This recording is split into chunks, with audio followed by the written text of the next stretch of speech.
నమస్తే, నా పేరు గుర్రమాంజనేయులు, ఒక వాస్తు సలహాదారుని. ఈరోజు అనంతపురం సరౌండింగ్ అమ్మవారిపేట గ్రామంలో ఉన్నాం. అంటే ఇక్కడ వచ్చింది ఆయాది క్యాలిక్యులేషన్లో చిన్న మిస్టేక్. అంటే ఇంటి వాస్తు డైరెక్షన్ ఇచ్చేటప్పుడు మనం కరెక్ట్గానే ఇచ్చినాము, చిన్న మిస్టేక్ జరిగింది. అంటే పెద్ద ప్రాబ్లం అయితే ఉంటుంది.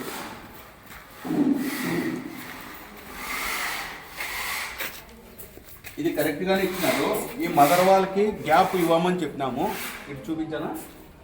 ఈ మదర్ వాల్, ఇది వాయుమూల, ఈ స్టేర్ గేట్, ఈ మెట్లు ఇచ్చినప్పుడు మనం ఒక డైరెక్షన్ ఇచ్చినామండి. వీళ్ళకి ఏమి ఇచ్చినామంటే ఈ మదర్ వాల్కి ఈ స్టెప్కి గ్యాప్ ఉండాలని మేము కరెక్ట్గానే ఇచ్చినారు. వెరీ గుడ్, బాగానే చేసినాడు స్టార్టింగ్ మెషిన్ కూడా. అయితే ఇక్కడ వచ్చినప్పుడు ఇక్కడ బాత్రూమ్ అనేది సెట్ చేస్తున్నారు. మనం చేద్దామేమో చేసేసినారు, ఓకే.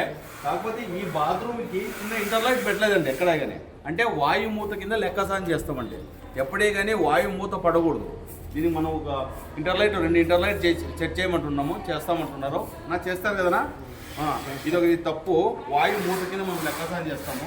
ఇక్కడ గ్యాప్ ఉన్నా కూడా గది మాదిరి మనం ఏర్పాటు చేసుకున్నాక గది ఖచ్చితంగా 2 ఇంటర్లైట్ ఉండాల్సిందే. ఒక దూరం పెట్టుకొని 2 ఇంటర్లైట్లు ఉన్నప్పుడే గాలి వెలుతురు వస్తుంది. వాయు మూత కింద లెక్కసాన్ చేయడం మీకు రమాజన తప్పు ఎవరో చేయకూడదండి. థ్యాంక్ యూ అండి.